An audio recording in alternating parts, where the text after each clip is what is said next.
তাকওয়া অর্জনের সঙ্গে আল্লাহর ভালোবাসা পাওয়ার সম্পর্ক রয়েছে। আর আপনারা দেখছেন তাকওয়ার আলো। রাত তখনও গভীর। সারা পৃথিবীতে বিরাজ করছে নিঝুম অন্ধকার। বাইরে শুধু বাতাসের শস্য আওয়াজ ভেসে আসছে কানে। বাইরের বাতাস জানলার ফাঁক দিয়ে ঘরে ঢুকে দোলা দিচ্ছে পর্দাগুলোতে। মনে হচ্ছে বেশ জোরে সোরে বৃষ্টি নামবে। সারাদিনে গ্রীষ্মের প্রচণ্ড রোদের তাপে উত্তপ্ত পৃথিবী এখন যেন ঠান্ডা বাতাসে কিছুটা শীতল নিঃশ্বাস নিতে পারছে। গ্রীষ্মকালে সারাদিনের এই উত্তপ্ত রোদের যন্ত্রণা সহ্য করার পর রাতে ঘুমের সময় এই ঠান্ডা বাতাস আর বৃষ্টি যেন লোকের কাছে যেন তৃপ্তিতে ঘুম দেওয়ার জন্য খিচুড়ির সাথে আচারের পারফেক্ট কম্বিনেশনের ন্যায়। মানুষের সারাদিনের ওই ক্লান্ত ডাকগুলো পৃথিবীর স্রষ্টা যেন রহমতের বৃষ্টি দিয়ে পাঠাচ্ছেন। সৃষ্টির মালিকের রহমত বলে কথা, এ তো আর সাধারণ কোনো বিষয় নয়। এই রহমতের বাড়িধারায় মুগ্ধ প্রকৃতি পৃথিবীকে করে তুলেছে সুশীতল শান্তিময়, যে শান্তির ছোঁয়া স্পর্শ করেছে সকল পৃথিবীবাসীকে। তাই তো সকলেই এমন শান্তির ঘুমের কোলে ঢলে পড়েছে। সত্যিই কি রাতের ওই ঠান্ডা বাতাস সবার চোখে এনে দিতে পেরেছে প্রশান্তির ঘুম? নাকি কেউ এখনো জেগে আছে তাহাজ্জুদের সিজদায় রবের দরবারে ভালোবাসার চিঠি লিখবে বলে?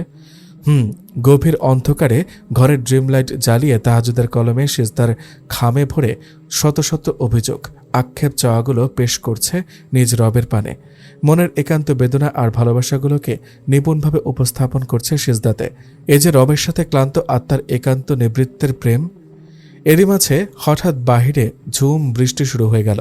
ঘরের পর্দাগুলো এতক্ষণ জানলার ফাঁক দিয়ে আসা ঝড়ো বাতাসে উড়োউড়ি করলেও এখন ঝিরিঝিরি বৃষ্টির কণায় তা ভিজে যেতে লাগলো।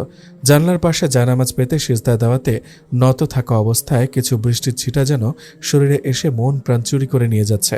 রব একমাত্র ভালোবাসা, তবে রবের খুশি হয়ে বর্ষণ করা বৃষ্টির সাথেও প্রেম জমেছে কিছুকাল যাবৎ। তাই সিজদা থেকে উঠে মনে হলো বাইরে বেলকনিতে গিয়ে রহমতের বৃষ্টি উপভোগ করলে কেমন হয়। যেমন ভাবনা তেমন কাজ। সিজদা থেকে মাথা তুলে জায়নামাজটা ভাঁজ করে কোনো রকমে সেলফে রেখে এক দৌড়ে বেলকনিতে। নির্জন রাতে রবের রহমতের বৃষ্টি এ যেন মনে এঁকে দিচ্ছে এক নতুন ভালোবাসার আলপনা। ঠান্ডা বাতাস আর বৃষ্টির প্রতিটি ফোঁটা যেন ভালোবাসার পরশে ছুঁয়ে ছুঁয়ে যাচ্ছে। অবুঝ বৃষ্টিও যেন চাইছে প্রেমের স্পর্শ। তাই তো কিছু কিছু কণা এসে ছিটকে পড়ছে চোখে মুখে। তাই সুন্নত আদায়ের নিয়তে বেলকনি থেকে দুটো হাত বাড়িয়ে দিয়ে আনমনে বৃষ্টির পানি দিয়ে ছোড়াছড়ি খেলায় ব্যস্ত। তখনই ঘর থেকে ভেসে এলো চিৎকার করে ডাক, আপু, এই আপু, এত রাতে বেলকনিতে দাঁড়িয়ে কি করো? বাইরে তো বৃষ্টি হচ্ছে। বেশ কয়েকবার ডাকার পর ঘোর ভেঙে আকাশের দিকে থেকে মুখ ঘুরিয়ে হালকা ঘাড় বাঁকিয়ে জবাব দিল ইফা, এই তো বাইরে বৃষ্টি একটু উপভোগ করছি, তুইও আয় বলেই পুনরায় বৃষ্টিতে হাত ভেজানোতে ব্যস্ত হয়ে গেল। গুটিসুটি হয়ে শুয়ে থাকা ওয়ারিন নিজের শরীরের কাঁথাটা আরেকটু ভালোভাবে জড়িয়ে কাত হয়ে শুয়ে বলল, না না বাবা, আমি এত রাতে এসব পাগলামি করতে পারবো না তোমার মতো। বুঝি না আপু তোমার মতিগতি। রাত নেই সকাল নেই, আকাশের দিকে তাকিয়ে যে কি সব পাগলের মতো বিড়বিড় করো তা তুমি জানো। আমার ঘুম, আমি ঘুমাই, এত ভেবে আমার কাজ নেই। বেলকনিতে দাঁড়িয়ে থাকা ইফা সে কখনই পুরোটাই মন দিয়েছে তার স্বীয় কল্পনার জগতে। ওয়ারিনের কোনো কথা যেন যেতে পারেনি তার কল্পনায় সে মজবুত দেওয়াল টপকিয়ে। সে যে কল্পনাতেই বিভোর থাকতে চায় সর্বদাই। কল্পনাতে যে তার পৃথিবী সুন্দর, যেন সবকিছু তার মনের মতো। এই তো কল্পনাতে বাবা আর ইলহাম ভাইয়া রোজ মসজিদে গিয়ে জামাতের সাথে নামাজ আদায় করে। মা আর ওয়ারিনও কল্পনাতে সর্বদা পর্দা মেনে চলে।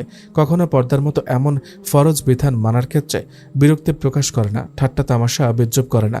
কল্পনাতে ইফাকে প্রতি 2-1 মাস পর পর সার্কাস সেজে জোকারের মতো দর্শকদের সামনে যেতে কেউ জোরাজুরি করে না।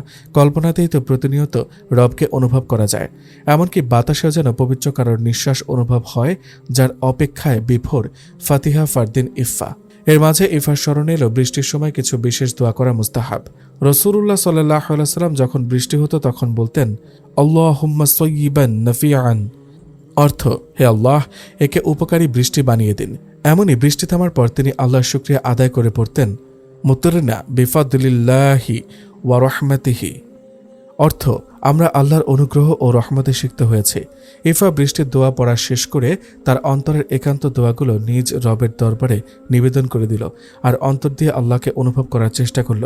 সে জানে রব ছাড়া এই ত্রিভুবনে তার যে আর কেউ আপন নেই। তাই তো শত চিন্তার ভেতরেও সে রাতের নির্জন তারা ভরা আকাশ আর ফজরের স্নিগ্ধ বাতাস কভু মিস করে না। আর আজ তো সাথে বৃষ্টি, যা প্রিয় রবের কাছে নিজের অনুভূতিগুলো ব্যক্ত করার চেয়ে উত্তম সময় আর হতেই পারে না। বলছিলাম বর্তমান সমাজের এক সাধারণ মুসলিম পরিবারের বেড়ে ওঠা জামাল সাহেবের বড় মেয়ে ফাতিহা ফারদিন ইফার কথা। উৎফুল্ল, হাসি খুশি, নম্রভদ্র ও মেধাবী বলে বাবা মা, বড় ভাই ও দাদির আদরের দুলালি মেয়ে ছিল ইফা। তবে আজকাল তার আচরণ পরিবারের সকল সদস্যদের চিন্তা ও বিরক্তির কারণ হয়ে উঠেছে। তাকে যে কোনো রোগে আক্রান্ত করেছে তা নিয়ে পরিবারের সদস্যদের চিন্তার শেষ নেই। বাকি দুই ছেলেমেয়ের থেকে স্বচ্ছ ও তীক্ষ্ণ মেধার অধিকারী লক্ষ্য করায় ছোটবেলা থেকেই জামাল সাহেবের ইচ্ছা সে তার এই মেয়েকে ডাক্তার বানাবে। অন্যদিকে মায়ের ইচ্ছা তার দুই মেয়ে থেকে কোনো একজন বড় হলে নায়িকা হবে, যা অতীতে তার নিজের জীবনের বড় একটি প্রত্যাশার লিস্টে ছিল। তবে তখন তো আর তার সম্ভব হয়নি, তাই এই স্বপ্ন তিনি তার মেয়েদের মাধ্যমে পূরণের আশা রাখেন। বাবা মা দুজনেই ফর্সা হওয়ায় ছেলেমেয়েরা সকলেই পেয়েছে দুধে আলতা গায়ের রং। তবে তাদের মধ্যে ওয়ারিন আর ইলহাম বাবার চেহারা আকৃতি পেলেও ইফা হয়েছে সম্পূর্ণ মায়ের ফটোকপি। তাই তো মামার বাড়িতে গেলে যে কেউই ইফাকে দেখলে বলে দ্বিতীয়বার যেন সে ছোট্ট রাশেদাকে দেখেছে। ইফা নিজের মতো হয়, তাই তাকে নিয়েই নিজের নায়িকা হবার স্বপ্ন পূরণের আশা রাশেদা বেগমের। তার ধারণা মেয়ের রূপবতী ও গুণবতী, সাথে যথেষ্ট স্টাইলিশ হওয়ায় যে কোনো ডিরেক্টর বিনা পরিশ্রমে অনায়াসেই তাকে তার যে কোনো নাটক বা সিনেমায় অভিনয় করতে দিতে দুই পায়ে রাজি হবে। কি ভাবছেন, পরিবারের দুজন মেয়ে থাকতে সকল সদস্যদের এক মেয়েকে নিয়েই এত স্বপ্ন পূরণের কারণ কি?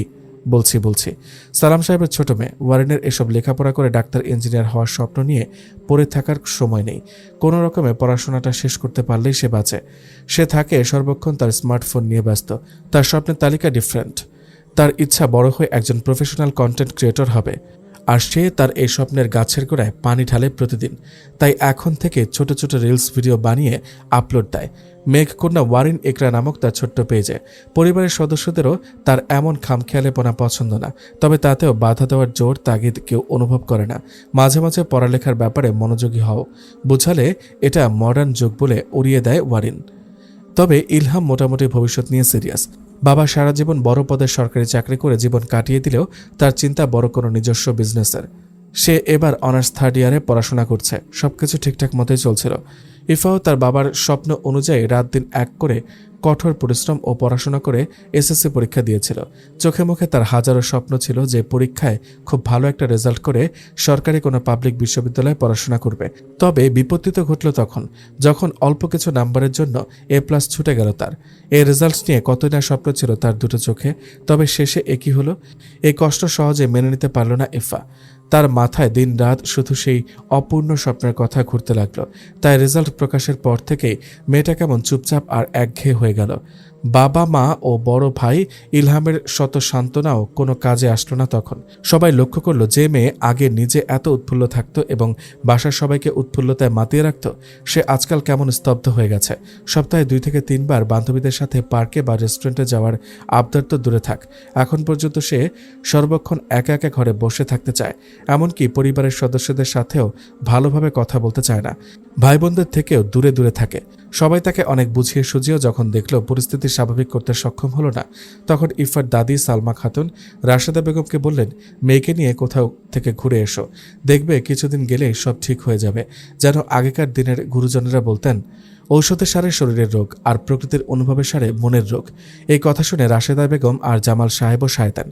তাই পরের দিনই রাশেদা বেগম তার এক ঘনিষ্ঠ বান্ধবীর বাড়ি ঢাকা যাওয়ার মনস্থির করেন। ইফা প্রথমে না যাওয়ার বায়না ধরলেও পরবর্তীতে সকলের পীড়াপিড়িতে তাকে রাজি হতে হয়। ইফা এ যুগের মডার্ন মেয়ে হলেও সে ছোট থেকে বেশ প্রকৃতিপ্রেমী। তার সবচেয়ে বড় প্রমাণ তার রুমের বেলকনি, বাসার ছাদ, এমনকি তার নিজের রুম। এগুলোর যেখানেই চোখ পড়বে সেখানেই নানান রকম গাছের ছড়াছড়ি। তাই ইলহাম বাসে না গিয়ে ট্রেনে যাওয়ার সিদ্ধান্ত নেয়, যেন ট্রেন থেকে কিছুটা প্রাকৃতিক ভিউ উপভোগ করা যায়। সিদ্ধান্ত অনুযায়ী আগের দিন রাতেই অনলাইনে ট্রেনের টিকিট কেটে রাখে ইলহাম। যদিও ট্রেনের 4টা সিটের টিকিট মেলে না, 3টা সিট একসাথে পাওয়া গেলেও আর একটা সিট আগে থেকে বুকিং জানায় টিকিট কাউন্টার। ফোন করে একটা সিট ম্যানেজ করে দিতে বললে কাউন্টার থেকে ডিরেক্ট জানিয়ে দেয় সম্ভব না, সেই সিট আগেই বুকিং হয়ে গেছে। এখন দ্রুত এই 3টা সিটের টিকিট না কাটলে পরবর্তীতে আলাদা আলাদা সিট বুকিং করতে হতে পারে অন্য বগিতে। তাই আর দেরি না করে ইলহাম এই 3 সিটেরই টিকিট কেটে নেয়। যা হবে পরে দেখা যাবে ভেবে। পরের দিন সকাল সকালে ইলহাম, মা ও দুই বোন ইফা এবং ওয়ারিনকে নিয়ে ময়মনসিংহ থেকে রওনা দেয় ঢাকার উদ্দেশ্যে।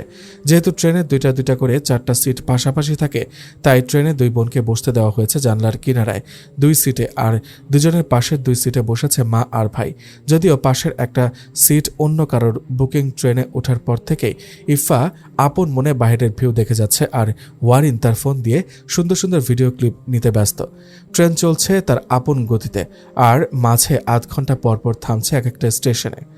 কিছু লোক উঠেছে আর কিছু লোক নেমে যাচ্ছে। এরই মাঝে 22-23 বছর বয়সী একটা যুবক, মুখে মোটামুটি লম্বা দাড়ি, হাতে একটা বড় ব্যাগ আর পিঠে একটা স্কুল ব্যাগ নিয়ে ট্রেনের ভিড় ঠেলতে ঠেলতে খুবই কষ্টে এদিকে এগিয়ে এলো। এসে চারদিকে একবার চোখ বুলিয়ে ইলহামকে উদ্দেশ্য করে একটা সালাম দিয়ে হাতে থাকা একটা কাগজ দেখিয়ে বলল, দেখেন তো ভাই, এটাই এই সিট না? পাশে থাকা ইলহাম ভাইয়াকে সালাম দেওয়া শুনে ইফার ধ্যান ভেঙে ফিরে তাকালো লোকটির দিকে। ইলহাম বলল, জি এটাই আপনার সিট বলে হন্তদন্ত হয়ে উঠে যেতে নিলে লোকটা পাশে বসে থাকা ওয়ার্ডেনের দিকে এক নজর তাকিয়ে সাথে সাথে চোখ নামিয়ে নিয়ে ইলহামের কাঁধে আলতো করে একটা হাত বাড়িয়ে দিয়ে বলল, থাক ভাই, আপনাকে উঠতে হবে না, আপনি বসেন, আমি দাঁড়িয়ে ঠিক আছি। লোকটার প্রাণবন্ত ব্যবহারে ইফা সহ সবাই মোটামুটি অবাক হলো। ইফা বুঝে উঠতে পারল না লোকটি কেন তার সিটটি ছেড়ে দিল। তবে কি ওয়ারিন বসে আছে বলে? সে মনে মনে ভাবছিল। আর এরই মাঝে ওয়ারিন ফিসফিসে বলতে লাগলো, দেখলে আপু, লোকটা তার নিজের সিটে না বসে ভাইয়াকে বসতে দিল। যাক, ভালোই হয়েছে, নয়তো ভাইয়ার দাঁড়িয়ে যেতে হতো। ইফা তার কথায় তেমন পাত্তা না দিয়ে গাড়ির জানলার দিকে তাকালো। ওয়ারিন আবার কি 7-5 ভেবে ইফার হাতে নাড়া দিয়ে খানিকটা কানের কাছে গিয়ে ফিসফিসিয়ে ভ্রুকুচকে বলল, নাকি আমি বসেছি বলে বসলো না আপু? ইফাও ভ্রু নাচিয়ে কিছু বুঝতে না পারার রিয়াকশন দিয়ে বলল, আমি কি জানি, হবে হয়তো। ওয়ারেন বলল, আরে না, আমি বসে আছি তাতে কি, আমার পাশে কি বসা যাবে না? আমি কি মানুষ না নাকি? লোকটা হয়তো বেশি পরোপকারী ভেবে সে পুনরায় বাইরের দিকে মন দিল। কিছুক্ষণ পর ওয়ারিন আবার ডেকে বলল, আপু, এই আপু, আমাকে কয়টা ছবি তুলে দাও না, বাসায় গিয়ে আপলোড দিব। ইফা বলল, তুই আর কত ছবি তুলবি ওয়ারিন? ওয়ারিন হেসে বলল, চলো না আপু, একসাথে একটা সেলফি তুলি, কতদিন হলো তোমাকে নিয়ে কোনো ছবি আপলোড দেয় না। ইফা বলল, না, এখন মুড নেই আমার। ওয়ারেন বলল, প্লিজ আপু প্লিজ, তোমাকে নিয়ে ছবি পোস্ট করলে আইডিতে ভালো লাইক কমেন্ট আসে, আর আজ তো এই পিঙ্ক কালার ড্রেসে তোমাকে হেব্বি লাগছে, জোস লাগছে। চোখ রাঙিয়ে বলল ইফা, কি? ওয়ারেন বলল, দাঁত দিয়ে জিহ্বা কেটে বলল, আরে না না, এমনি বললাম। কি হবে বলো, তুমি যে মায়ের মায়াবতী মেয়ে, নায়িকা হতে হলে সোশ্যাল মিডিয়ায় পরিচিতি বাড়াতে হবে না, নয়তো লোকে চিনবে কিভাবে বলো? ইফা, আমি হব না নায়িকা, তুই হোস বলে শুধু একটা মুচকে হাসি দিয়ে আবার বাইরে মন দিল। রাশেদা বেগম ট্রেনের শুভ্র বাতাসে আরামে দিল শান্তির ঘুম। এরই মাঝে পাশে দাঁড়িয়ে থাকা লোকটার ফোনের রিংটোন বেজে উঠল। কল রিসিভ করলো, তবে এবার হয়তো লোকটা আর আগে সালাম দিতে পারল না, তাই সালামের জবাব দিয়ে বলল, ওয়ালাইকুম আসসালাম ওয়া রাহমাতুল্লাহি ওয়া বারাকাতুহু। লোকটার হয়তো এত ভিড়ের মাঝে ফোনে কথা বুঝতে অসুবিধা হচ্ছিল, যার কারণে ফোনের লাউড স্পিকার বাড়িয়ে দিল। তাই পাশ থেকে ফোনের ওপাশ থেকে বলা লোকটার কথা স্পষ্ট শোনা যাচ্ছিল। ফোনে দুজনের কথা বলার আওয়াজে প্রকৃতিতে ডুবে থাকা ইফা পুনরের কৌতূহলের দৃষ্টিতে তাকালো লোকটার দিকে। ফোনের ওপাশে লোকটা বলল, আরে হামিদ ভাই আমার, আমি জানি এতগুলো বই একসাথে আনতে তোমার নিশ্চয়ই কষ্ট হচ্ছে, তাই তো আমি আম্মাকে বলেছিলাম এখন এতগুলো বই পাঠানো লাগবে না, আমি পরের বার ময়মনসিংহ গিয়ে নিয়ে আসতাম। হামিদ নামের লোকটা একটা হাসি দিয়ে বলল, আরে না ভাই, আমার একটু কষ্ট হচ্ছে না, ইমতি ভাইয়ার কাজ করতে হলে আমার মতো হামিদের ভাগ্য লাগে বুঝলা, সবসময় তো শুধু নিজেই উপকার করে গেলা, জীবনে তো তুমি কোনো কাজের জন্য ডাকবা না, তাই এবার ফুপু বলল ফোন দিয়ে তোমাকে কিছু বই দিয়ে আসতে পারবো কিনা, তাই সুযোগ পেয়ে শুনেই রাজি হয়ে গেলাম, নয়তো এই সৌভাগ্য লাভ হতো না এই অধমের, হেই আর কি। ইফা লোকগুলোর কথা শুনে অবাক হলো, মনে মনে ভাবলো, ওয়ারিন ঠিকই বলেছে, এরা তো দেখছি বংশ পরম্পরায় পরোপকারী। ফোনের ওপাশে লোকটা বলল, ভাই আমার ওই ডায়েরিটা নিয়েছো তো মনে করে?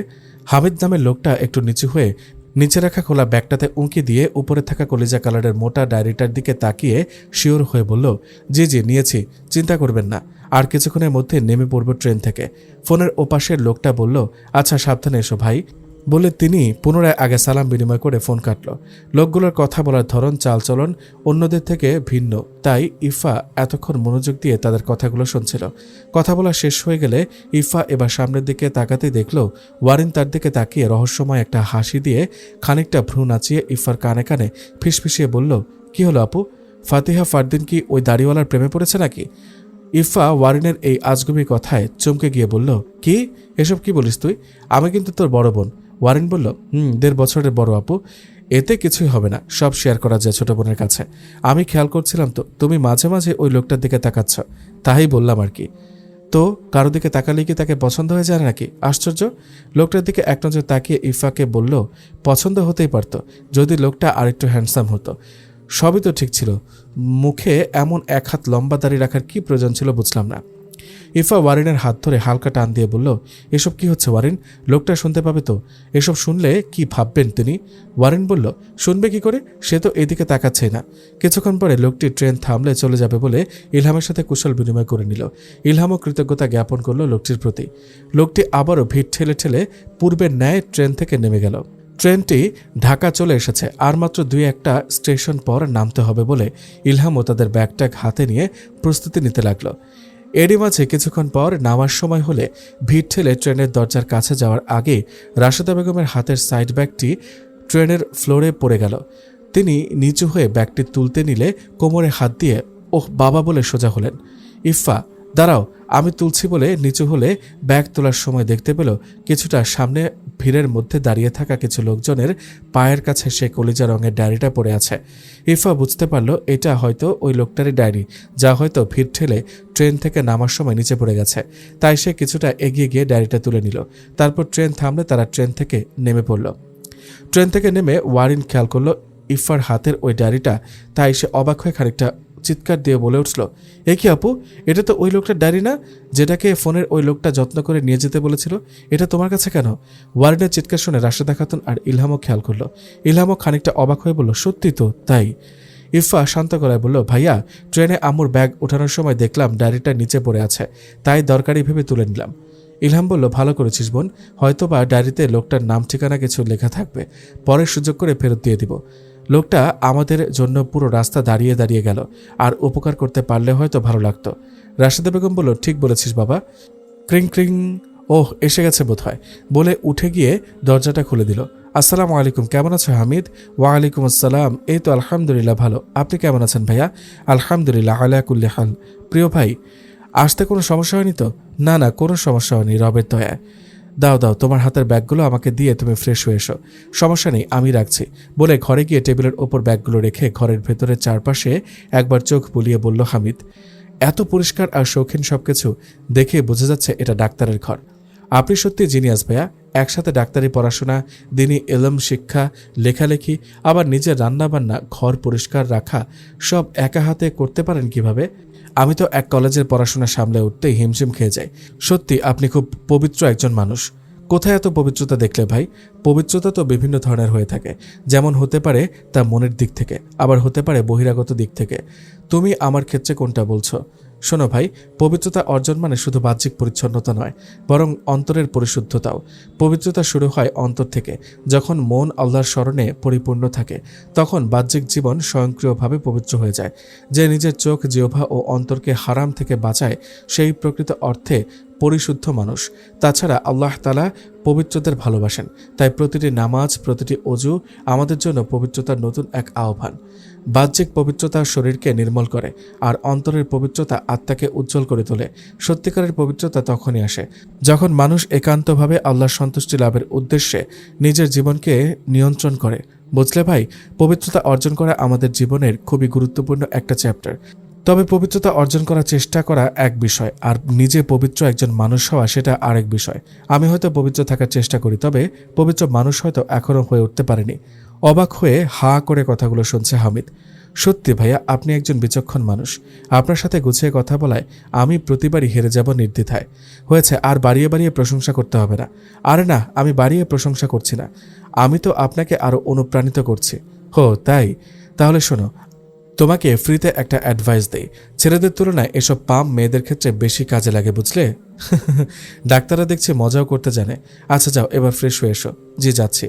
কিছুক্ষণ পরে ওয়াশরুম থেকে এসে দেখল দস্তরখানায় নানা রকমের খাবার সাজিয়ে বসে অপেক্ষা করছে তার ডাক্তার ভাই। এ কি, এত পদ রান্না করেছেন আমার জন্য? এত কষ্ট করার কি প্রয়োজন ছিল ভাইয়া? সমস্যা নেই, আমি এই কয়েক বছর একা থেকে অনেক কিছু রান্না করা শিখে গেছি।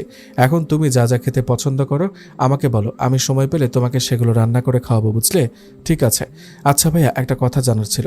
গত বছর আপনার একটা বই প্রকাশ হওয়ার কথা ছিল না? হ্যাঁ ছিল, তবে তখন বিসিএস পরীক্ষা দেওয়ার জন্য আর বইটা লিখে লিখে কমপ্লিট করতে পারিনি, তাই আর প্রকাশ করা হয়নি। ওহ, বইটা কি বিষয় ছিল ভাইয়া? ওটা একটা ইসলামিক উপন্যাস ছিল। ওহ, এখন তো আপনি MBBS কমপ্লিট করে ফেলেছেন, এখন কি তাহলে তা কমপ্লিট করবেন? ব্যস্ততার মাঝেও লেখালেখি করা হয়, তবে উপন্যাসটা কমপ্লিট করার ইচ্ছা আছে, তাই তো মাকে বলেছি ওই ডায়েরিটা পাঠিয়ে দিতে। ওহ, ওই ডায়েরিটাতে কি তাহলে উপন্যাসটা লেখা ছিল নাকি? হ্যাঁ, ওইটাতে লিখেছিলাম বাসায় থাকতে। এইবার আসার সময় আর ডায়েরিটা সাথে নিয়ে আসতে পারিনি, তাই এই উপন্যাসটাও আর কমপ্লিট করা হয়নি। আচ্ছা ঠিক আছে, এখন তো আমি নিয়ে এসেছি, তাহলে আশা করা যায় আর কিছুদিন পরেই আমাদের বহুল প্রতীক্ষিত ডাক্তার সাহেবের লেখা বই প্রকাশ পাবে ইনশাল্লাহ। খাওয়া দাওয়া শেষ করে বইয়ের ব্যাগটাতে হাত দিল হামিদ, ডায়েরিটা বের করে এনে দিবে বলে। তবে এ কি, ব্যাগে তো ডায়েরিটা নেই। ট্রেনে থাকতেও তো সে ব্যাগের উপরেই রেখেছিল ডায়েরিটা। তবে কি তা, না, এমন হতে পারে না। দেখি তো সবগুলো বই নামিয়ে ডায়েরিটা কোনোভাবে নিচে পড়ে গেছে কিনা। হামিদ, হামিদ, খাওয়া দাওয়া করে একটু হাঁটাহাঁটি করা ভালো, আর একটু পরে তো আসরের আজানও দিয়ে দেবে। চলো তোমাকে মসজিদটা চিনিয়ে দিই। কাল তো আমার একটা চেম্বার আছে, বাসায় থাকতে পারবো না, তাই তোমাকে একটু আশপাশটা ঘুরিয়ে নিয়ে আসি। চলো। ভাইয়া, আমি তো ডায়েরিটা খুঁজে পাচ্ছি না। কি, তুমি না বললে সাথে করে নিয়ে এসেছো? দাও তো ব্যাগটা, আমি খুঁজে দেখি। এই নিন, আমি ভালো করে খুঁজে দেখেছি, তবে নেই। আমি তো গাড়িতে থাকতেও চেক করেছিলাম, তখনও ছিল। তাহলে কি গাড়ি থেকে নামার সময় পড়ে গিয়েছিল? আল্লাহ, এ কি অঘটন ঘটে গেল আমার দ্বারা। আমি তো আপনার কতদিনের পরিশ্রম এক নিমিষে শেষ করে দিলাম। মাথাটা নিচু করে বলল হামিদ। আফওয়ান ভাইয়া, আমি খুবই লজ্জিত। আরে, এতে তোমার তো কোনো দোষ নেই ভাই, তোমার লজ্জিত হতে হবে কেন? শোনো, সর্বদাই মনে রাখবে, যা দেন আল্লাহ তাতেই সুখের ঠিকানা। কেননা তার ইচ্ছা ছাড়া ত্রিভুবনে কিছুই ঘটে না। দুঃখে নয়, তাওয়াক্কুলে খুঁজতে হয় প্রাণ। আল্লাহর ইচ্ছাতেই সর্বদাই আমাদের কল্যাণ। তাহলে কিভাবে আবার লিখবেন উপন্যাসটা ভাইয়া? সমস্যা নেই, আবার মনে করার চেষ্টা করব, আর নয়তো সেই টপিকগুলো মার্ক করে অন্য আরেকটা নতুন করে লিখব। তা নিয়ে এত চিন্তা করতে হবে না তোমার। এসো, আজান হয়ে গেছে, মসজিদে চলে যায়। ভাইয়া, তবে আরেকটা অপশন আছে। কি? আচ্ছা, আপনার ডায়েরিতে কি আপনার ফোন নাম্বার, নাম বা অ্যাড্রেস লেখা নেই? থাকলে তো কেউ পেলে তা ফেরত দিতে পারে, তাই না? থাক বৎস, এত আশা করে লাভ নেই। আমি আমার ওই ডায়েরিতে নিজের নাম বা নাম্বার কোনোটাই লিখে দিই। আল্লাহ, একই কথা। তাহলে কি কোনোভাবেই ফিরে পাওয়া সম্ভব না? আল্লাহ চাইলে অসম্ভবও সম্ভব হতে পারে, তবে ব্যাপারটা হলো আল্লাহর চাইতে হবে। কোমরের ব্যথা কি খুব বেশি বেড়েছে? ছিল না রে বাবা, ওই যে তখন ট্রেনে নিচু হয়ে ব্যাগ তুলতে গিয়েছিলাম, তখন থেকে ব্যথাটা বেড়েছে।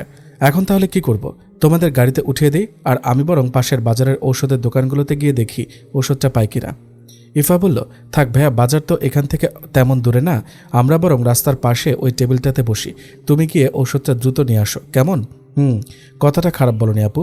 আচ্ছা তাহলে যাও ভাইয়া, আমরা বরং বসি, ঠিক আছে? ঠিক আছে, তাহলে আমি গিয়ে ঔষধ নিয়ে আসছি। ইফা, নাও ফল আর মিষ্টির ব্যাগগুলো রাখো, আর মাকে দেখো, আমি যাব আর আসবো বলে ওদের বসিয়ে দিয়ে চলে গেল ইলহাম। তারপর একটা অটোতে করে চলে গেল। ওয়ারিন বলল, আচ্ছা মা, এমন রোবটের মতো একটা ছেলে আমাদের ভাই হয় কি করে?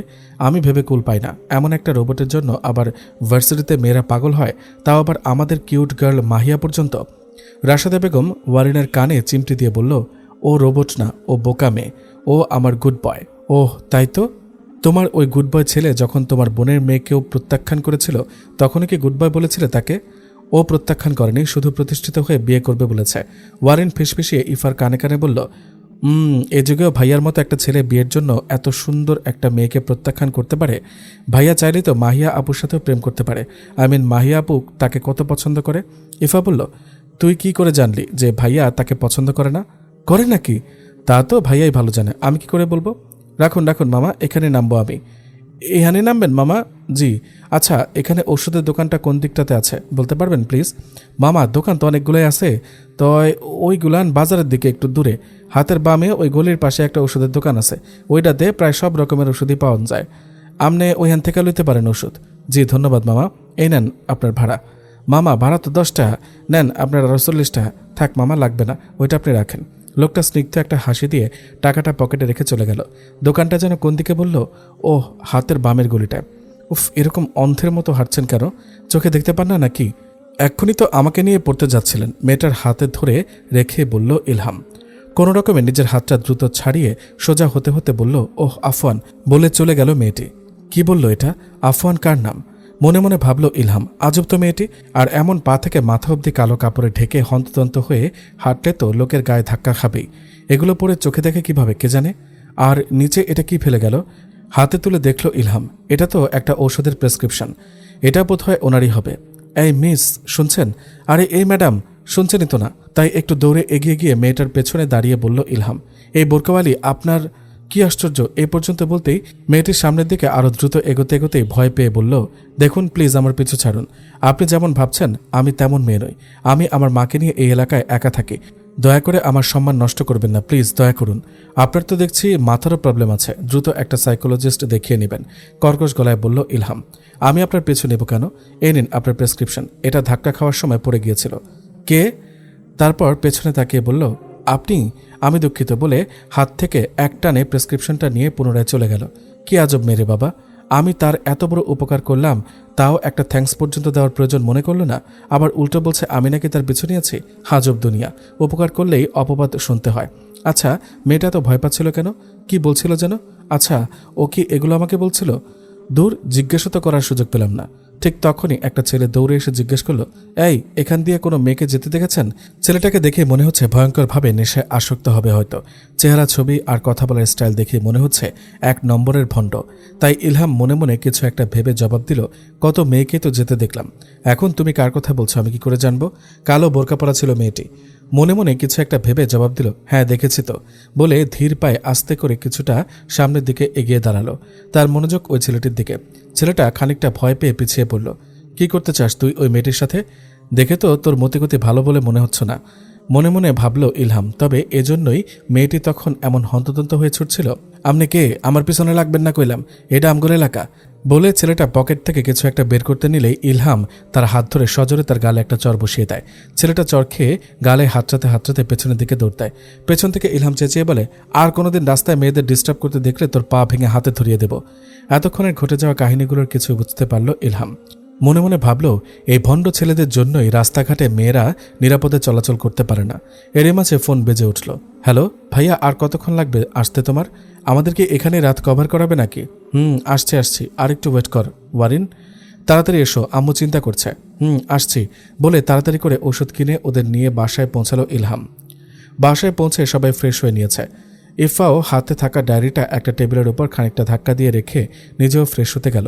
মায়ের খুবই ঘনিষ্ঠ ও পুরনো বান্ধবী আজিয়া আন্টি, খুবই প্রাণবন্ত হাসি খুশি মহিলাটা। ওরা এসেছে থেকেই সে একটার পর একটা নাস্তা দিয়েই যাচ্ছে। এতদিন পর প্রিয় বান্ধবী তার ছেলে মেয়ে নিয়ে এসেছে। কি রেখে কি করবে কিছুই যেন বুঝে উঠতে পারছে না মহিলাটা। সকলেই নাস্তা করছিল। এর মাঝে রাজিয়া ইফাকে উদ্দেশ্য করে বলল, খাও মা খাও, এত মন খারাপ করে থাকার কিছু নেই। পড়াশোনার ক্ষেত্রে রেজাল্ট সবসময় ভালো খারাপ মিলিয়ে হয়, তাতে কি? রেজাল্ট তো আর মেন টপিক নয়, মেন হচ্ছে জ্ঞান অর্জন। তুমি প্রাণপণ চেষ্টা করছো, তাতে তোমার A+ না আসলেও জ্ঞানটা তো অর্জন হয়েছে, এটাই সবথেকে মূল্যবান। শুনেছি তোমার নাকি ডাক্তারি পড়ার ইচ্ছা ছিল। সমস্যা কি? SSC-তে A+ আসেনি তো কি হয়েছে? ইন্টারমিডিয়েটে ভালো করে পড়াশোনা করো, A+ পাবে। তারপর ভালো প্রস্তুতি নিয়ে ভর্তি পরীক্ষায় টিকতে পারলেই হয়ে যাবে। যদিও SSC-তে A+ আর ইন্টারমিডিয়েটে A+ না আসলে এটা অনেক কঠিন হয়ে যায়। তবে সমস্যা নেই, সরকারিভাবে না হলে কি হয়েছে, তুমি বেসরকারিভাবে পড়বে। রাজিয়া বেগমের কথায় রাশেদা বেগমও সায় দিল। এতক্ষণ জার্নিতে রেজাল্টের কথা যেন ইফা ভুলেই গিয়েছিল। রাজিয়া আন্টির এই সান্ত্বনা যেন নতুন করে তার এই আঘাতকে আরও বাড়িয়ে দিল। স্বপ্ন ভাঙনের ব্যথা যেন আরও প্রখরভাবে মনে পড়ে গেল তার। তখনই দুঃখে কষ্টে দুই চোখ জুড়ে অশ্রু গড়িয়ে পড়তে চাইল। কোনো রকমে নিজের চোখের অশ্রুটাকে লুকিয়ে ইফা মিথ্যা একটা হাসি দিয়ে বলল, আমার খাওয়া শেষ আন্টি, আর খেতে পারছি না, এখন একটু রেস্ট নিতে চাই। রাজিয়া বলল, কই কিছুই তো খেলে না মা। ইফা বলল, সন্ধ্যায় আমি ভারী কিছু খেতে পারি না আন্টি, বলে কোনো রকমে সেখান থেকে বেরিয়ে আসলো। রাজিয়া ডাকতে চাইলে ইলহাম ইশারা দিয়ে না করলো আন্টিকে। সে হয়তো কিছুটা আন্দাজ করতে পারল বোনের মনের অবস্থা। রুমে এসেই বালিশে মুখ লুকিয়ে কান্নায় ভেঙে পড়ল ইফা। কাঁদতে কাঁদতে কখন যে ঘুমিয়ে পড়ল তা নিজেও বুঝতে পারল না। ঘুম ভেঙে অবাক হয়ে গেল ইফা, লাফ দিয়ে উঠে বসলো। কি এত রাত হয়ে গেছে? এতক্ষণ আমি ঘুমিয়েছি আর কেউ ডাকও দিল না। পাশে থাকা মোবাইল ফোনে চেক করে দেখলো ইফা রাত 8:30 বাজে। বাইরে ঝড়ো বৃষ্টি পড়ছে। বাইরে সবকিছু অন্ধকার, মনে হয় কারেন্ট নেই। তবে এই রুম ব্যতীত এই বাসার বাকি সব লাইটগুলো জ্বলছে, হয়তো LED বা জেনারেটর সেট করা। এগিয়ে গিয়ে বদ্ধ জানলার পর্দাটা সরিয়ে দাঁড়ালো ইফা। বদ্ধ জানালার থাই গ্লাস দিয়ে তার চোখ পড়ল বাহিরের দিকে। এই বাসাটারই আপসিটে একটা রুমে অন্ধকারে মোমবাতির আবছা আলোয় একটা মেয়ের দিকে যে হয়তো গভীর মনোযোগ দিয়ে কোনো বই পড়ছে। এই দৃশ্য ইফাকে তার পরীক্ষার সময়ের কঠোর প্রিপারেশনের কথা মনে করিয়ে দিল। ইফা মনে মনে ভাবল, হয়তো মেয়েটারও মনে আশা আর দুই চোখ ভরার স্বপ্ন, যা আমারও ছিল, তবে তা ভেঙেছে কাচের গ্লাসের মতো আওয়াজ করে নয়, ভেতরটাকে দুমড়ে মুচড়ে দিয়ে নিঃশব্দে। এসব ভাবছে জানলায় হেলান দিয়ে, আর বাহিরের দৃশ্য দেখছে। তার মাঝে লক্ষ্য করল ইফা, গভীর মনোযোগে পড়তে থাকা সেই মেয়েটি হঠাৎ পড়া থামিয়ে জায়নামাজ পেতে নামাজে দাঁড়িয়ে গেল। এই কাহিনী যেন ইফার দৃষ্টিকে খানিকটা আকর্ষণ করল। সে গভীর মনোযোগ দিয়ে মেয়েটির নামাজ পড়া দেখল। বহুদিন হলো ইফা তার বাসার কাউকে এভাবে নামাজ পড়তে দেখে না, নিজেও পড়ে না। ছোটবেলায় নানুর বাসায় গেলে সে তার মায়ের দাদি মানে তার বড় মা আর নানুকে দেখত নামাজ পড়তে, তখন সাথে সেও নামাজে দাঁড়াতো খেলার ছলে তার মামাতো ভাই বোনদের সাথে। তবে বুঝ হওয়ার পর থেকে আর পড়া হয়নি। তার বাসায় কখনো তেমন কাউকে সে নামাজ পড়তে দেখেনি। দাদি বয়স্ক মানুষ, তবে সেও নামাজ কালামের দিকে বেশি একটা ঝুঁকে না। তাই হঠাৎ মেয়েটির নামাজের এই দৃশ্য ইফাকে ভাবালো। সে ভাবছে, আচ্ছা মেয়েটি কেন নামাজ পড়ছে? শুনেছি নামাজ পড়া বাধ্যতামূলক মুসলমানদের জন্য, তবে আমরাও তো মুসলমান। ছোট থেকে তো বাবা মাকে কখনো নামাজ পড়ার ক্ষেত্রে এত জোর করতে দেখিনি। বাবাকে আর ভাইয়াকে শুধু জুমার নামাজ আর ঈদের নামাজ ব্যতীত রেগুলার কখনো নামাজ পড়তে দেখিনি। তাহলে কি তা ততটাও গুরুত্বপূর্ণ বিষয় নয়? আবার নিজে নিজে উত্তর দিচ্ছে, হবে হয়তো। তা না হলে তো বাবা অথবা মা কেউ না কেউ এর জন্য জোর করত, বা তারাও এই কাজ করত। কই, কেউ তো করে না। আবার নিজেই নিজেকে প্রশ্ন করল, তাহলে ওই মেয়েটি কেন পড়ছে? সে কি পাবে নামাজ পড়ে? এরই মাঝে সে দেখল মেয়েটি নামাজ শেষ করে তার রুমের জানলাটির কাছে এসে জানলাটি খুলে বাইরের দিকে দুটি হাত বাড়িয়ে দিয়েছে। ইফা অবাক দৃষ্টিতে অবলোকন করছে মেয়েটিকে। যদিও অন্ধকারের আবছা আলোয় মেয়েটির চেহারা তেমন বোঝা যাচ্ছে না, শুধু ওখানে কোনো মেয়ে আছে তা অনুমান করা যাচ্ছে। ইফা যে রুমে আছে সেই রুমে লাইটটিও অফ করে রেখেছে, তাই হয়তো অন্ধকারে মেয়েটিও বুঝতে পারছে না যে কেউ তাকে গভীর দৃষ্টিতে খেয়াল করছে। মেয়েটিকে ফলো করে ইফাও তার দুটি হাত বৃষ্টিতে ভেজালো। ভালোই তো লাগছে। এর মাঝে রুমে প্রবেশ করলো রাজিয়া আন্টি। ইফা ইফা কই মা, অনেক তো হলো ঘুম, এবার কি রাতের খাওয়া দাওয়া করতে হবে না? ঘরে ঢুকে রাজিয়া বেগম অন্ধকার দেখে ঘরের লাইট অন করে দিলেন। রাজিয়া বেগমের ডাকে ইফার ঘোর ভাঙল। সে পেছনে ফিরে রাজিয়া আন্টির দিকে তাকালো। পুনরায় ওই বাসার দিকে তাকিয়ে দেখল ওই মেয়েটি আর সেখানে নেই, আর তার ঘরের জানলাটিও লাগানো। ইফা কিছু বুঝে উঠতে পারল না, তাই রাজিয়া বেগমকে ওই ঘরটির দিকে হাতের আঙুল দিয়ে ইশারা করে জিজ্ঞেস করল, ওখানে কে থাকে আন্টি? রাজিয়া বেগম একটা মুচকে হাসি দিয়ে বলল, হো ওখানে, ওইটা আমাদের বাসারই একটা অংশ। বাসায় মানুষ বলতে তো আমি আর তোমার আঙ্কেল থাকি, আর কেউ নেই। মেয়ে দুটিকেও বিয়ে দিয়েছি, এখন বাসা পুরোই খালি। আমার তো আর কোনো ছেলে টেলে নেই, এত বড় বাসাতে একা থেকে কি করব? তাই কয়েক মাস হলো ওই রুম দুটো মাহাদিয়াদের কাছে ভাড়া দিয়েছি। ইফা আলতো স্বরে আস্তে করে বলল, মাহাদিয়া? রাজিয়া বলল, ও মাহাদিয়াকে তা তুমি কি করে চিনবে? খুলে বলি, ওর কাছে দিয়েছি বাসাটা ভাড়া। ওরা মা মেয়ে মিলে থাকে। আগে আরেকটা ফ্যামিলির কাছে দিয়েছিলাম ভাড়া। ওরা দুনিয়ার চোর আর নোংরা ছিল। আমার ওপাশে লাগানো গাছগাছালির সকল ফল ফলাদি ওরাই চুরি করে খেয়ে ফেলত, আর বাসাটাকে একদম ডাস্টবিন বানিয়ে ফেলেছিল। তাই আপদগুলোকে বিদায় করেছে। আর ভাড়া দেওয়ার ইচ্ছে ছিল না, তবে মেয়েটা খুব পিড়াপিড়ি করছিল ভাড়া নেওয়ার জন্য, তাই ভাড়া দিয়েছি, এই আর কি। ইফা বলল, আন্টি ওরা কে কে থাকে ওখানে? ওরা মা মেয়ে, আর কেউ নেই। না, শুনেছি আগে গ্রামে ছিল ওরা। ওর বাবা নাকি বড় মাপের বিজনেসম্যান ছিল, তবে এক অ্যাক্সিডেন্টে ওর বাবা ভাই দুজনই মারা যায়। তারপর কোথা থেকে কিভাবে এসেছে শহরে কে জানে। কয়েক মাস আগে আমাকে এসে খুবই জোরাজুরি করেছিল রুমটা ভাড়া নেওয়ার জন্য, তাই আর না করতে পারিনি। ইফা অবাক হয়ে জিজ্ঞেস করলো, ও তাই, তাহলে তাদের সংসার কি করে চলে? শুনেছি মেয়েটা একটা কিন্ডার গার্ডেনে জব করে, ওই কোনো রকমে চলে আর কি। তবে মেয়েটা খুবই নীতিবান, যা বলে তাই করে, কথার কোনো নড়চড় নেই, আর খুবই পরিষ্কার ও পরিচ্ছন্ন। অল্প বয়সে ঘাড়ে চাপ পড়েছে, তবুও সব নিজের হাতে সামলাচ্ছে। ইফা আক্ষেপের স্বরে বলল, আরে তাহলে তো খুব কষ্ট হয়ে যায় মেয়েটির। তবে মেয়েটার চলাফেরা একটু অন্যরকম, কেমন যেন সেকেলে মাইন্ডের। মাঝে মাঝে বাড়ি ভাড়া নিয়ে আসে আমার কাছে, একই বাসা, তবুও সে বোরকা পরে আসে, কেমনই যেন। ইফা মনে মনে কি যেন একটা ভেবে আগ্রহের সহিত বলল, আন্টি আমাকে নিয়ে যাবে ওদের বাসায়? আমি একটু দেখতে চাই ওদের ওখানে যাবে? আচ্ছা, কাল তোমায় নিয়ে যাব, আর ওয়ারেনকেও। গিয়ে ঘুরে এসো। এবার চলো, খাবে, সবাই তোমার জন্য অপেক্ষা করছে। আচ্ছা ঠিক আছে। পরের দিন সকালে ইফা কোনো রকমে নাস্তাটা শেষ করে রাজিয়া আন্টিকে বলল, কখন নিয়ে যাবে আন্টি? ও মা, তোমাকে কাল বললাম না ও একটা কিন্ডার গার্ডেনে জব করে, তাই সকাল 8টায় তো ও সেখানে চলে যায়, আস্তে আস্তে সেই দুপুর। তোমাকে আমি বিকেলে নিয়ে যাই। ইফা কিছুটা হতাশ হয়ে বলল, আচ্ছা ঠিক আছে। রাশেদা বেগম মেয়ের মুখ থেকে আবদারের সুর শুনে জিজ্ঞেস করে, কোথায় নিয়ে যাবে ওকে রাজিয়া? রাজিয়া বলল, এই তো আমার বাসার ভাড়াটিয়া এক মেয়ে থাকে, ওর কথা জিজ্ঞেস করছিল কাল ইফা, তাই বললাম আজ একটু ঘুরিয়ে নিয়ে আসবো। পাশ থেকে বলল ইলহাম, আন্টির বাসায় থাকে ভাড়াটিয়া, তাকে দেখে তুই কি করবি ইফা? না এমনিতেই, তোর যত উদ্ভট কার্যকলাপ। তারপর ওয়ারিনকে ডেকে বলল, এই ওয়ারিন, সেদিন ট্রেনে ফেলে যাওয়া সেই ডায়েরিটা খুঁজে দেখেছিস তো? পেলি কোনো নাম্বার বা যোগাযোগের তথ্য? ইফা ওয়ারিন দুজনই সোফায় বসে নিজ নিজ ফোন ঘাটাঘাটি করছিল গভীর মনোযোগে। ভাইয়ার মুখ থেকে এই কথা শুনে দুজনই তাকালো তার দিকে। ইফা ভাবল, সত্যি তো, ডায়েরিটা তো আর খুলে দেখা হলো না, কি আছে তাতে যে এত জরুরি ছিল? না না, দেখতেই হবে। এর মধ্যে ওয়ারিন ইফার মুখের দিকে তাকিয়ে একটা মুচকি হাসি দিয়ে পুনরায় ফোন স্ক্রল করতে করতে বলল, ভাইয়া এই দায়িত্ব তুমি আপুকেই দাও, আপু এটা ভালো পারবে, বলে নিচের দিকে তাকিয়ে মুখ চেপে একটা হাসি দিল। ইফা ভ্রুকুঁচকে বোনের দিকে তাকিয়ে মনে মনে ভাবল, মেয়েটা কি পরিমাণ শয়তান হয়েছে, সবসময় তার বেশি কথা বলা লাগে। ইলহাম বলল, হ্যাঁ একটু খুঁজে দেখিস তো ইফা, মনে তো হয়েছিল ডায়েরিটা লোকটার খুব জরুরি। আচ্ছা ঠিক আছে ভাইয়া। ইফার ফোনে টুং করে একটা মেসেজ এলো, আমাকে একটা কল দে তো ইফা, তোর সাথে জরুরি কথা আছে। মেসেজটা সিন করে বিড়বিড় করে বলল, ওহ মারিয়া আপু। তারপর রিপ্লাই দিল, কি হয়েছে মারিয়া আপু, ভাইয়ার সাথে আবার ঝামেলা হয়েছে নাকি যে আমাকে স্মরণ করলে? এসব পরে কথা বলছি, আগে দ্রুত ফোনটা রিসিভ কর। আচ্ছা। হ্যালো ইফা, শুনছি, বলো। এত বিচলিত কেন তুমি? তোর ভাইয়া কোথায়?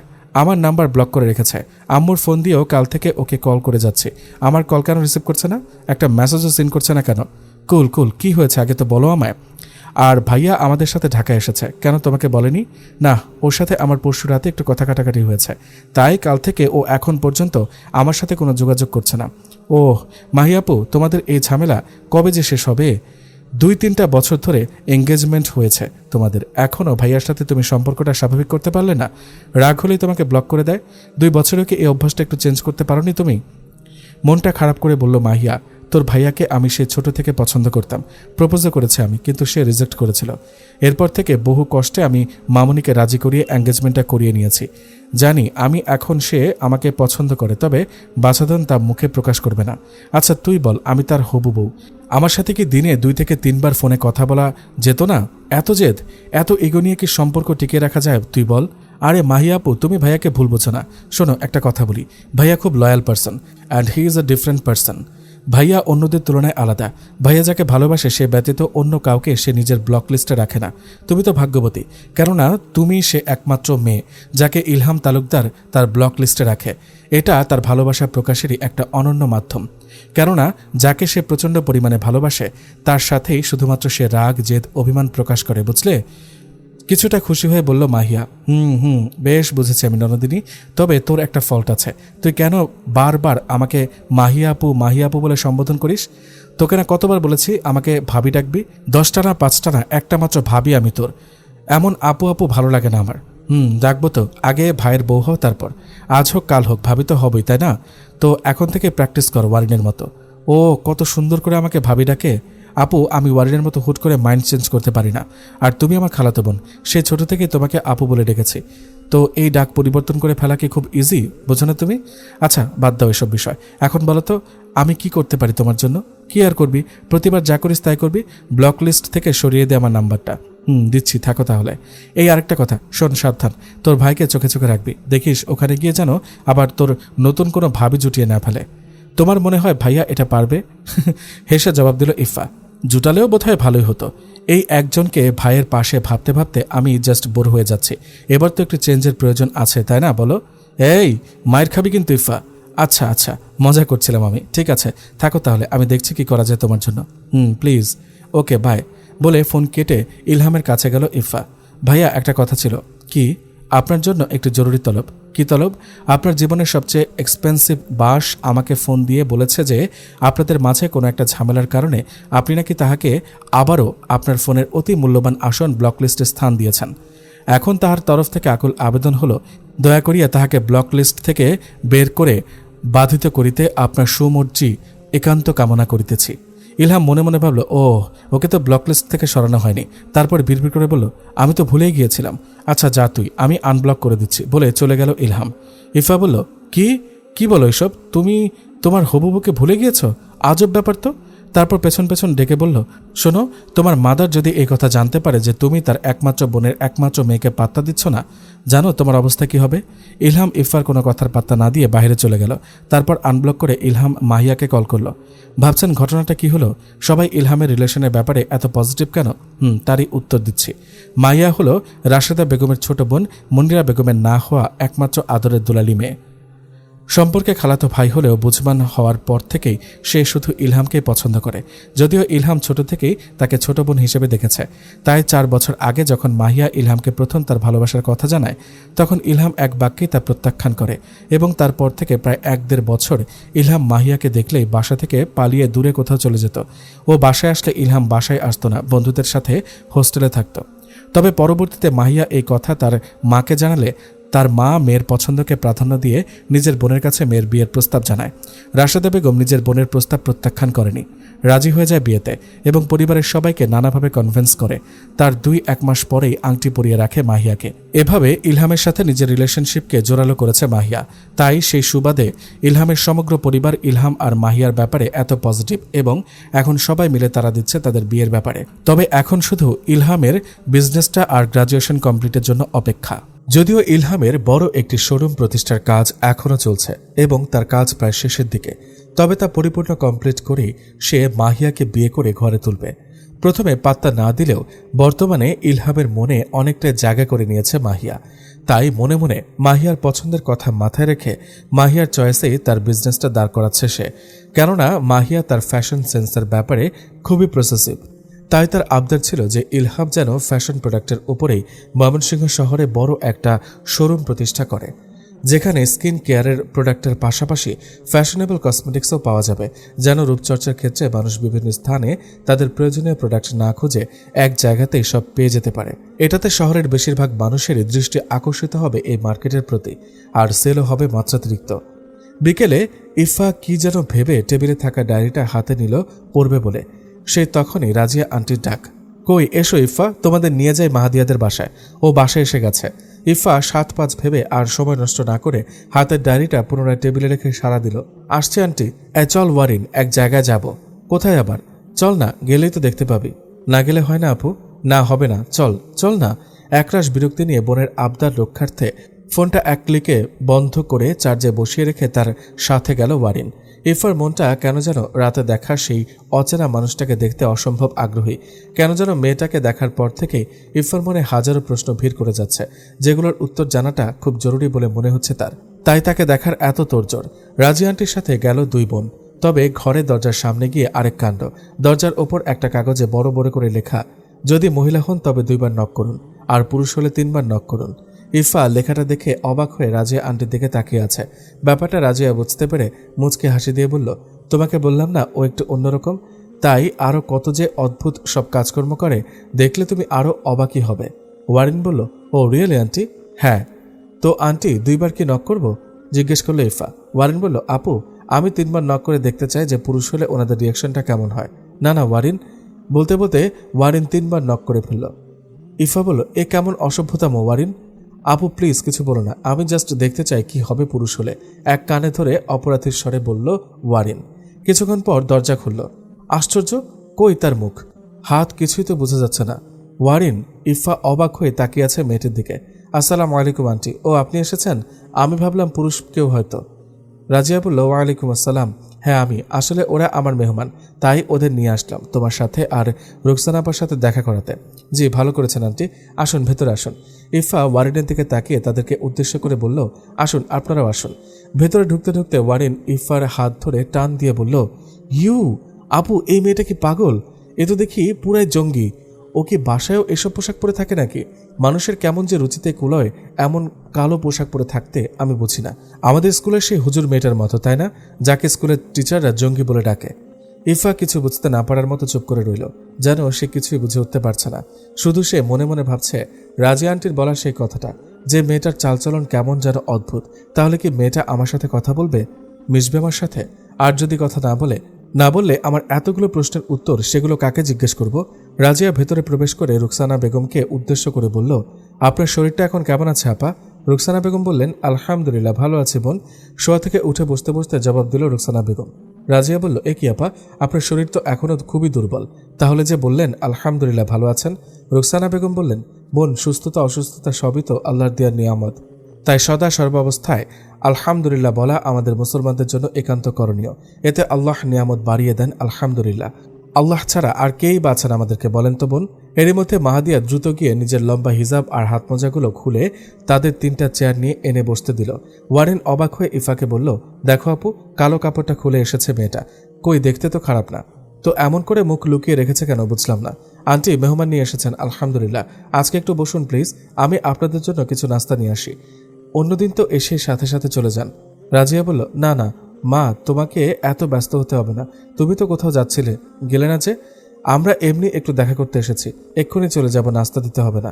মাহদিয়া বলল, না না আন্টি, কোথাও যাচ্ছিলাম না, আসলে 3বার দরজা নক করায় ভেবেছিলাম কোনো পুরুষ এসেছে হয়তো, তাই হিজাব নিকাব আর মোজা পরে দরজা খুলতে এসেছিলাম। রাজিয়া বলল, এত গরমের মাঝেও সবসময় ঘর থেকে বের হলেও এসব পরে থাকো, কষ্ট হয় না? আর এমনিতেও তো আমাদের বাসায় তোমার আঙ্কেল আর মাঝে মাঝে সেলসম্যান ছাড়া আর কেউ আসে না, দরজা খুলতে গেলে হিসাব পড়তে হয় নাকি? তুমি হলে এ যুগের মেয়ে, একটু স্মার্ট হওয়া ভালো না? নয়তো লোকে অন্য দৃষ্টিতে দেখে, তাই বললাম আর কি। মাহাদিয়া জানে রাজিয়া ইসলামিক মাইন্ডেড না, এসব দিন মেনে চলাও তার কাছে অন্যদের মতো গেও আনকালচার্ড বিহেভিয়ার বলে মনে হয়। তবে মাহাদিয়াকে যথেষ্ট স্নেহ করে, যেহেতু তাদের পর্দার গুরুত্ব বোঝানো কঠিন, আবার সরাসরি কথা না মানলে কষ্টও পাবে, তাই মাহাদিয়া হেসে জবাব দিল, আসলে বাসায় মাকে নিয়ে একা থাকে তো আন্টি, আবার বাহিরেও জবের জন্য একা যেতে হয়, তাই নিজেকে মানুষের কাছ থেকে একটু লুকিয়ে রাখি নিজের সেফটির জন্য, এই আর কি। এই কথাটা বুঝতে অবশ্য রাজিয়ার খুব একটা কষ্ট হয়নি, তাই সে আর কোনো কথা বাড়ায়নি এ ব্যাপারে। ইফা এসেছে থেকে এক দৃষ্টিতে মাহাদিয়াকে ফলো করছে, মাহাদিয়ার সবকিছু তার কাছে খুবই ডিফারেন্ট মনে হচ্ছে, তাই তার ব্যাপারে জানার আগ্রহটাও বেড়ে যাচ্ছে শতগুণে। তাই সুযোগ খুঁজছে কিভাবে মাহাদিয়াকে জিজ্ঞেস করবে তার মনে ঘুরপাক খাওয়া প্রশ্নগুলো। মাহাদিয়া বলল, আন্টি, 1 কাপ চা হলেও আজ খেয়ে যেতে হবে আপনাকে প্লিজ। রাজিয়া বলল, আচ্ছা ঠিক আছে, আজ রাখলাম তাহলে মাহাদিয়ার কথা। মাহাদিয়া একটা মিষ্টি হাসি দিয়ে বলল, জি ঠিক আছে, আপনারা বসেন তাহলে, আমি 2 মিনিটে যাব, 5 মিনিটে ফিরে আসবো ইনশাল্লাহ। যাওয়ার পথে কিছুটা থমকে গিয়ে পিছিয়ে এলো, একটা হাসি দিয়ে বলল, এই মেহমান নাম কি আপনাদের? এতক্ষণে মাহাদিয়ার কথাবার্তা ইফা বেশ বুঝতে পেরেছে যে মাহাদিয়া খুবই মিশুক প্রকৃতির।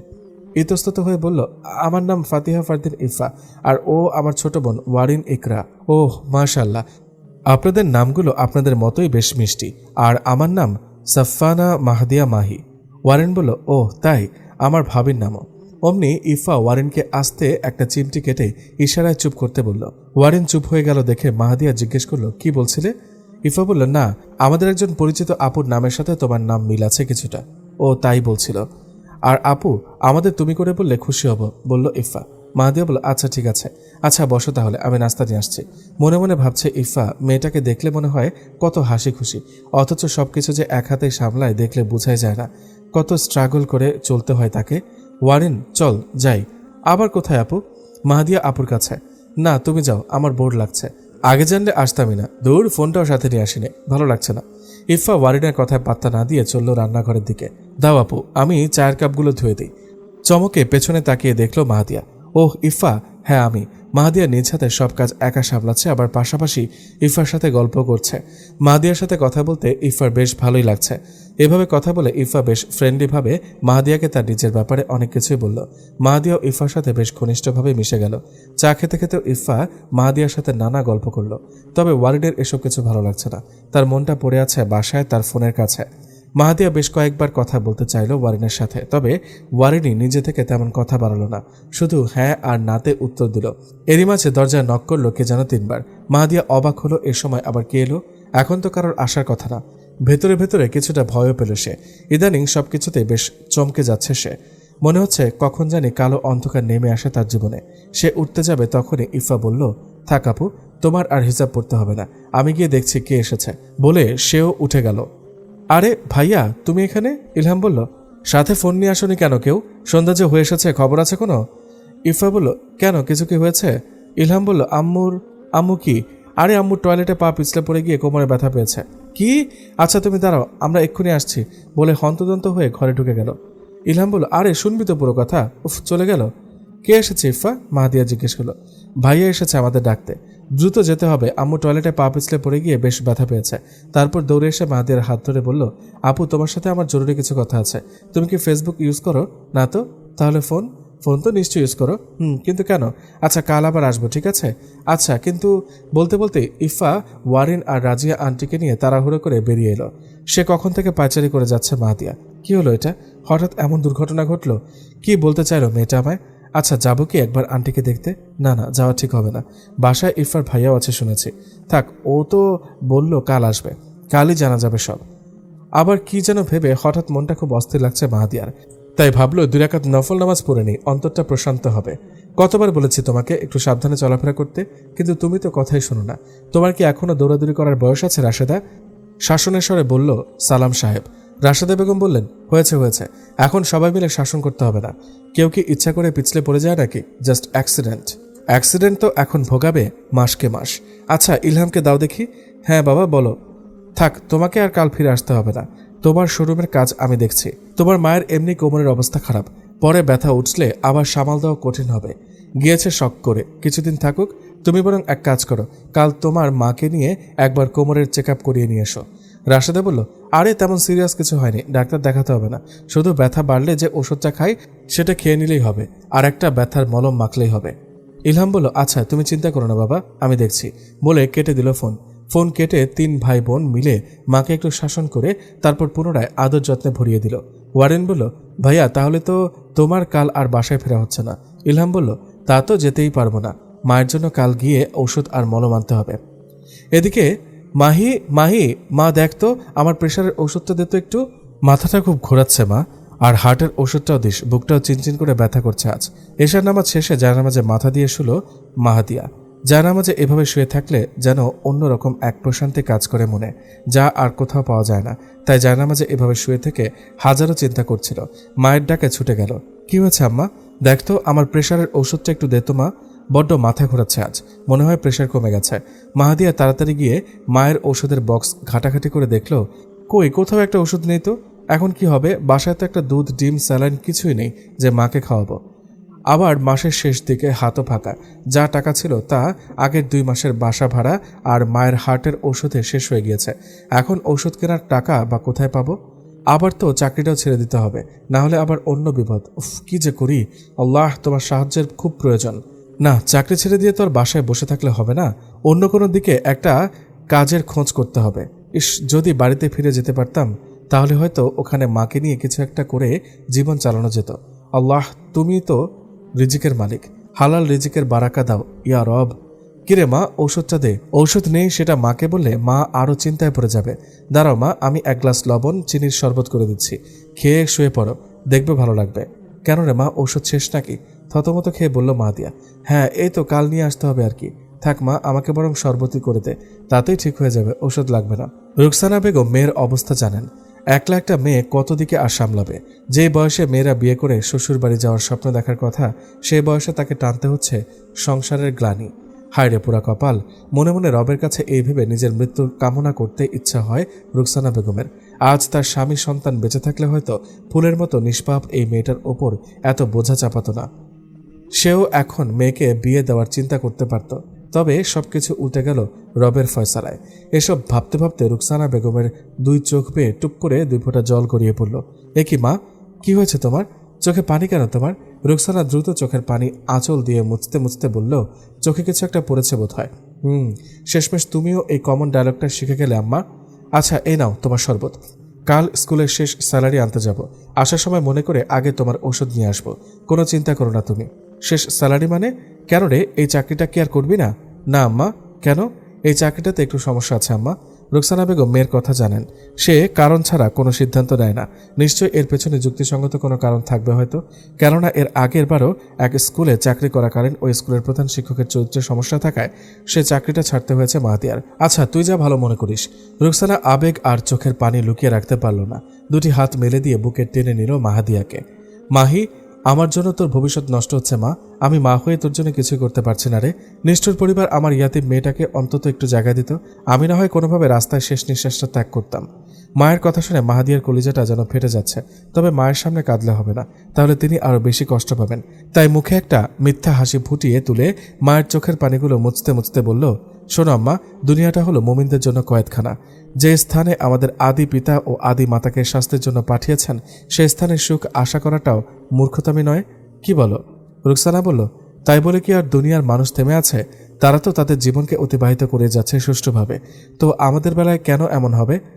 আর তোরও তো বিয়ের বয়স হয়েছে মা, তোকেও তো বিয়ে দিতে হবে। তা না হলে যে আমি মরে গিয়েও শান্তি পাবো না। মাহাদিয়া বলল, আম্মা এসব কথা বাদ দাও তো তুমি। আমি তোমাকে বলেছি না আমি বিয়ে করব না?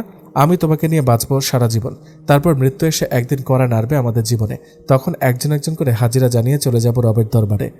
এই তো ক্ষুদ্র জীবনের লীলা খেলা শেষ। আর রইল কি? কিছুই না।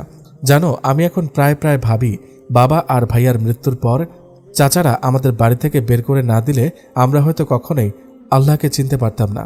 যাই হোক, আল্লাহর বান্দি হয়ে আল্লাহকে চিনতে পারাটাই জীবনের বড় সুখ। আর কি বা প্রয়োজন জীবনে আমার? কিছুই না। রুকসানা বলল, এভাবে জীবন চলে না রে মা। জীবনের সমাজে সুস্থভাবে বেঁচে থাকতে হলে একটা মজবুত ভিত দরকার মা। আচ্ছা আচ্ছা, পরে বোঝা যাবে মজবুত ভিতের কথা। এখন ঘুমিয়ে পড়ো তো, আমার নফল নামাজ বাকি আছে। তুমি ঘুমাও। শোন, তোর ফুপু ফোন দিয়েছিল আজকে। কি কি বলেছে? বলেছে বাড়িতে ফিরে তোর দাদার হাতে পায়ে ধরতে। তাতে যদি তাদের পাষাণ হৃদয় গলবে না আম্মা। যে লোক নিজের ছেলের বউ আর নাতনিকে চোখের সামনে অপবাদ দিয়ে বের করতে দেখেও কোনো বাধা দেয়নি, এত সহজে তার কি আর মন গলে যাবে বলে মনে হয় তোমার? আচ্ছা থাক, এখন এসব বাদ দাও, তুমি ঘুমাও। আমি যাই, নামাজ পড়ব। খেতে বসে এত কথা বলতে হয় তোর, ওয়ারিন? আচ্ছা, আর একটা লাস্ট কথা বলি প্লিজ। হাসতে হাসতে বলল ওয়ারিন। আস্তে হাস, নয়তো পেতনিরাও তোর হাসি দেখে ভয়ে পালিয়ে যাবে। ভাইয়া থাক, কিছু মনে করলাম না, যাও। আচ্ছা শোনো, আজ একটা অদ্ভুত মানুষকে দেখেছি জানো? রাশেদা বেগম অবাক হয়ে বললেন, অদ্ভুত মানে? একটা মেয়েকে। ইফা কিছুটা আতঙ্কিত হয়ে কিছু একটা আশঙ্কা করে বলল, ওয়ারিন, তুই কি ওর কথা বলতে চাচ্ছিস? ওয়ারিনের দিকে কৌতূহলের দৃষ্টিতে তাকালো ইফা। ঠিক, একদম ঠিক ধরেছ। ইফা মনে মনে ভাবল, এই মেয়েটা তো যত সব বাড়িয়ে বলা। তারপর আম্মু শুনলে আবার আমাকে ওর সাথে মিশতে দেবে না, ওকে আটকাতে হবে এখনই। তাই ইফা ওয়ারিনকে কিছু বলার সুযোগ না দিয়ে বলল, ও তাহলে আমিই বলছি। জানো আম্মু, আপুটা খুবই ভালো, মিশুক আর রেসপন্সিবল সমৃদ্ধ একটা মেয়ে। ওয়ারিন আর পোশাক সেন্স খুবই বোঝে। কথাটা বলল তাচ্ছিল্যের স্বরে। ইলহাম ভ্রু কুচকে জিজ্ঞেস করলো, কেন, কি করেছে? সবসময় কি সব কালো বোরকা হিজাব পরে থাকে? দেখলে কেমন যেন লাগে। মুখ বাঁকিয়ে বলল ওয়ারিন। বোরকা হিজাবের কথাটা শোনা মাত্র ইলহামের আশ্চর্যজনকভাবে আজ দুপুরে দেখা সেই মেয়েটার কথা মনে পড়ে গেল। ও প্লেটের মধ্যে আঙুল ঘুরাতে ঘুরাতে ওই মেয়েটার আচরণের কথা ভাবতে লাগলো। কি ভাবছো ভাইয়া? জানো ওর বাসার দরজায় কি কি লিখে রেখেছে? রাশেদা বেগম কৌতূহলী স্বরে প্রশ্ন করলেন, কি লিখেছে রে? ওয়ারিন অভিনয় করে বলল, লেখা পুরুষ হলে 3 বার নক করুন আর মহিলা হলে 2 বার নক করুন। রাশেদা বেগম অবাক হয়ে বললেন, সত্যিই তো, আজব ব্যাপার। মায়ের মুখের কথা কেড়ে নিয়ে বলল ইফা, আরে না আম্মু, এগুলো ও নিজের সেফটির জন্য লিখেছে। বোরকা হিজাবও নিজের সুরক্ষার জন্য পড়ে। মেয়ের কথায় রাশেদা বেগম খানিকটা তার ছেলের স্বরে বলল, কেন, বাকি মেয়েরা যারা পরে না বোরকা তারা কি অসুরক্ষিত নাকি? তাছাড়া ওর বাসায় কি ওর বাবা ভাই কেউ নেই? কেউ ওকে ডিস্টার্ব করলে তো তাদেরকে জানাতে পারে, তাই না? সবসময় এমন বোরকা হিজাব টানানো, এগুলো বেশি বেশি লাগে আমার কাছেও। না আম্মু, মেয়েটার বাবা ভাই কেউ নেই, ও ওর আম্মুকে নিয়ে একা থাকে এখানে।